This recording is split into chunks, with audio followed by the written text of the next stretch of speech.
All right, well, if you would, go ahead and open your Bible to 1 Samuel chapter 8, and we will get there in just a few minutes. And I got to remember to stand here because this is my mic tonight. So I'm used to teaching junior high kids, and so I like to ask questions and have audience participation, so that might be a little different than normal. So my question for y'all tonight is, are there any chess players in the room? Does anyone play chess? You can just raise your hand. That's good enough for me. There's a couple people. So at winter retreat, there's a couple of the young men that brought a chessboard, and they played a lot of chess. And I'm not a chess player. It's a game of strategy and skill, and I'm a very analytical person, so it seems like it would be right in my wheelhouse, but I just can't stand the game. It just doesn't connect for me. My actual favorite part of chess at winter retreat was Ryan. And I like to call the knights horsies or My Little Ponies, and it really irritated him. And so that's what I really enjoyed about chess. And I promise we're going somewhere with this. This is not the whole part of this. But I did some research on chess. And it said that a good amateur chess player can think anywhere from 3 to 5 moves ahead of their opponent. It's pretty good. A professional chess player is able to think 10 to 15 moves ahead. And a grandmaster, a chess grandmaster, can think up to 25 moves ahead of their opponent. 25 moves ahead of their opponent.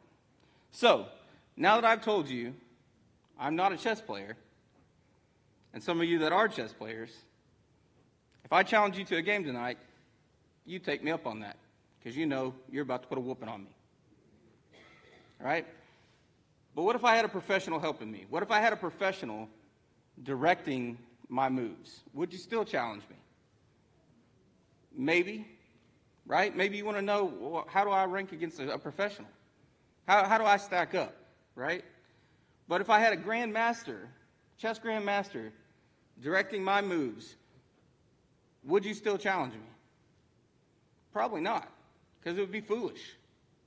Right? It would be absolutely foolish, because as soon as you make your first move, he's going to lean down to me and say, hey, here's what's going to happen next, and then this, and then this, and then this, and we're going to win in this many moves. Right? It would be pointless to even take on that challenge.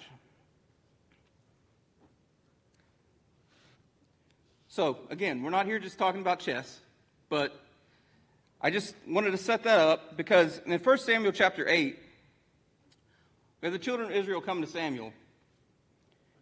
And the first 6 verses, they're requesting a king to be put in charge of them. They want a king over them. And Samuel's not happy about this request. But they want a king over them. And you'll understand the analogy for the chess in a little while. It's interesting, all the prayer requests. In Awana, we have a completely different program. So we don't hear all the prayer requests and all that stuff. So it's interesting because my topic tonight is prayer. And it's about how you pray. And these verses got me thinking about how I pray. And is my prayer asking for God's direction, or is it directing God how I want him to do it? So I want you to have that in mind as we start reading in 1 Samuel chapter 8. We're going to pick up in verse 7. It says, the Lord said unto Samuel, hearken unto the voice of thy people, in all that they say unto thee, for they have not rejected thee, but they have rejected me, that I should not reign over them, according to all the works which they have done since that day that I brought them up out of Egypt, even unto this day, wherewith they have forsaken me and served other gods. So do they also unto thee. Now therefore hearken unto their voice, howbeit yet protest solemnly unto them, and show them the manner of the king that shall reign over them. So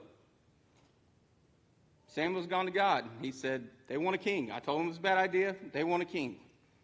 And God says, all right, give them what they asked for. But before you give them what they asked for, I want you to tell them this is what's going to happen because of how they're asking. This is going to be the consequences of their ask. And if they still want it, then I'll give it to them. but I'm giving them a warning ahead of time.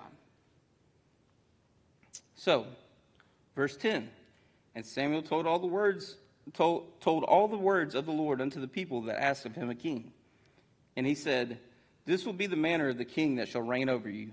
He will take your sons and appoint them for himself, for his chariots, and to be his horsemen, and some shall run before his chariots, and he will appoint him captains over thousands, captains over 50s, and will set them to ear his ground, and to reap his harvest, and to make his instruments of war, and instruments of his chariots. And he will take your daughters to be confectionaries, and to be cooks, and to be bakers, and he will take your fields, and your vineyards, and your olive yards, even the best of them, and give them to his servants. And he will take the tenth of your seed, and of your vineyards, and give to his officers and to his servants. And he will take your men servants, and your maidservants, and your goodliest young men, and your asses, and put them to his work. And he will take a tenth of your sheep, and you shall be his servants. So, doesn't sound like a very good list. He's going to take your sons. He's going to send them to war. You still want a king. He's going to take your daughters. They're going to come work for him. They're going to be his bakes, his cooks, his confectionaries, which I would assume is also a baker. But he's going to take your land. That land that you like, that you think is you're great, yeah, he's going to take it. He's going to take the best part of it, and he's going to use it for his gain, not for yours. Oh, yeah, and what you do get to keep, he's going to tax you on. You're not going to pay him a tax for it. But that wasn't even the worst part of it. If you read the next verse, the next verse, I think, is the worst part of it.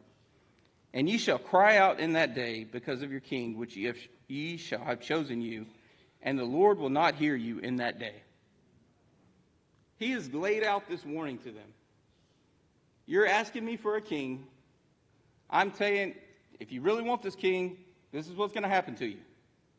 This is what you're going to get stuck with. It's not going to be good. Are you sure about this decision? Again, think back to my chess analogy. How many moves he's told them ahead of time right now? He's told them, this is what's coming. Are you sure you want to go this? You sure you want to go down this route? By the way, when it gets bad and you cry out to me, I'm not going to hear you. Now, I'm not going to ask you to turn there, but if you do, back in Deuteronomy chapter 17 and verse 14 and 15, we know that it was always God's plan to have a king over Israel. Right? So their request is not something that God didn't have planned. It wasn't something that caught him off guard. It wasn't something he hadn't thought of before. It was already part of his plan. So why then is he telling them this is going to be the consequences of you asking this for me right now? Why? The answer to that is in verses 19 and 20. And it's just the audacity. Like, it baffles me. Verse 19 says, nevertheless, the people refused to obey the voice of Samuel. And they said, nay, but we will have a king over us. So they're not listening. They don't care. It doesn't matter. Nevertheless, we're going to have a king over us.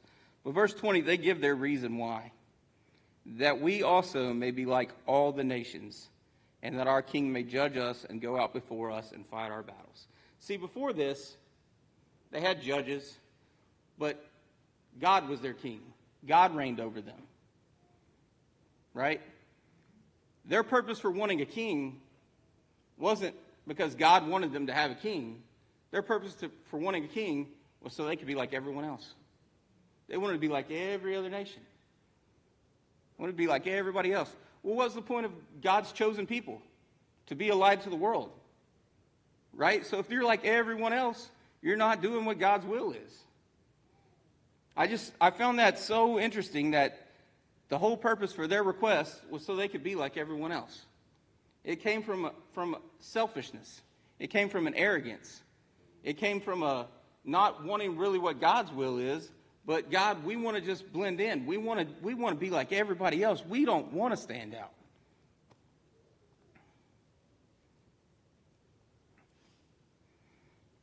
thinking about my own prayer life, that pops up, right? That pops up. And I think if we all examine our own prayer life, and we all got down into the statistical analysis, like I said, I'm an analytical person, of our prayers, our words might be saying, God, I want your will in this situation. But God knows our heart. And there's plenty of times where my word's saying, God, please just give me your will. Whatever your will is in this situation, this is what I want. But my heart's saying, God, do it my way, please. God, do it my way. I need it my way because I have a plan for my way. I've already planned out what happens. If it goes my way, I know what happens next.